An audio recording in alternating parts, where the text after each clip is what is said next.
folks, today we're going to be doing some more math, this time from section 1.4, and we're going to be doing problem number 46.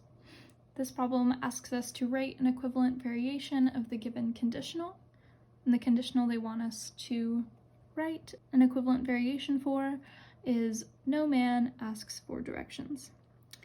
Before I dive into this, I just want to say obviously this question is very sexist and perpetuates weird gender roles, and I think it's important as educators that we name that and name the harm that patriarchy or any relevant structural social force causes everyone. And this is not to say that the question or the book doesn't have educational content and that we can't learn something from this. Of course we can. That's why I'm doing this problem. But at the same time, it's important to name outdated language and the harm that it has caused and not just try to ignore it, because that's how this stuff gets perpetuated. So let's get back to the question. First, let's break down what a conditional is. So a conditional is essentially an if-then statement. We symbolize our if-then statements by using P and Q, where P is the hypothesis and Q is the conclusion.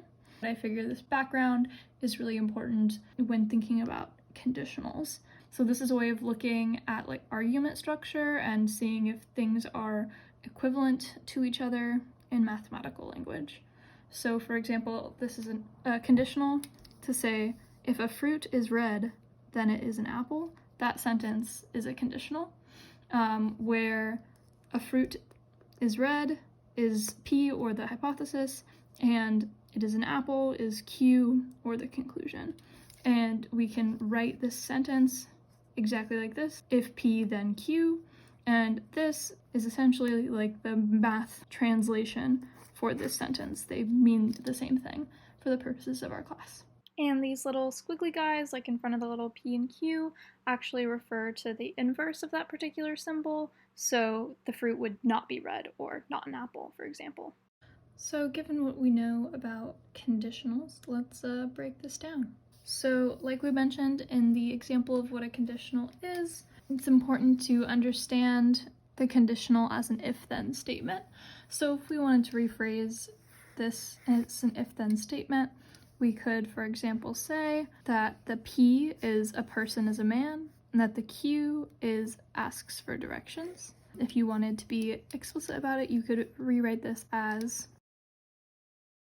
if a person is a man, then they do not ask for directions. And if we were going to understand that in terms of our symbols of P and Q, that would be if P, then not Q. And the question is asking us to find an equivalent variation of this conditional.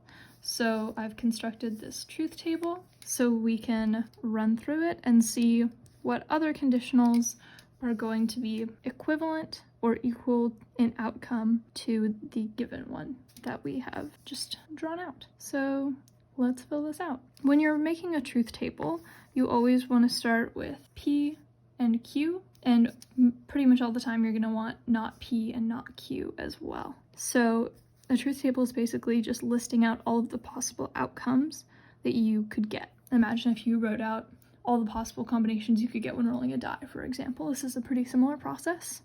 So let's say T is going to stand for true and F is going to stand for false.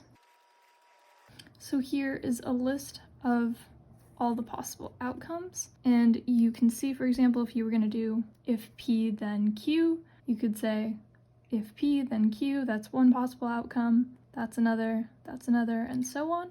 So for not P, it's just going to be the exact opposite of the P column. So let's fill that out.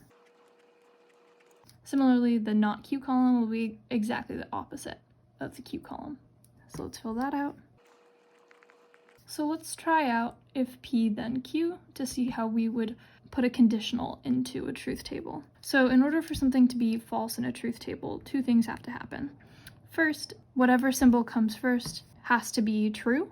And secondly, for it to be false, the second one that comes up, it has to be false. So for example, if P then Q is true, so it meets the first requirement, and Q is also true, which means that this statement is true. But if you look at if P, it's true, then Q, it's false, that means this statement for row number 2 would actually be false, because the qualifying statement, the P, is true, but still the Q is false. So for row 2, the outcome would be false.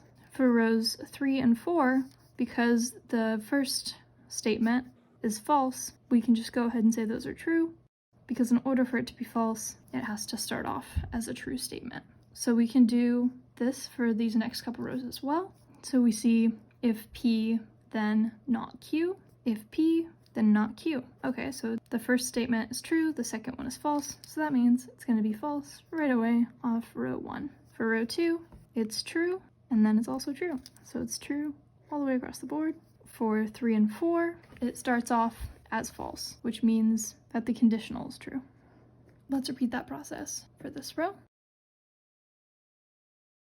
So our initial question, if you remember, asked us to find an equivalent variation of the given conditional. If this is our given conditional, we want to find an outcome on the table that is identical to the conditional we were given. So as you can see, if you were asked, is if P then Q equivalent to the conditional you were given, you could say no, because these results are not the same. But these are. They both have F's in the first row and then trues for the last 3. So that means this is the equivalent variation of our given conditional. So let's rewrite that in regular English words, since we're supposed to write it out. So the equivalent variation that we found through our truth table was if Q then not P. And we're going to write this out as an if-then statement because, again, this is a conditional. And if you remember our P and Q, that means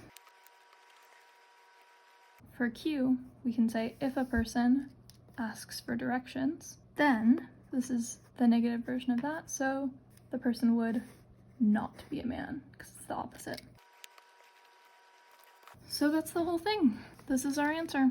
So this phrase is equivalent to this phrase and that phrase. So regardless of the content of the question, hopefully you were able to learn a little bit about how to find equivalent variations for conditionals and how to extrapolate conditionals from provided content and sentences. Thank you so much. Have a good rest of your day. Bye.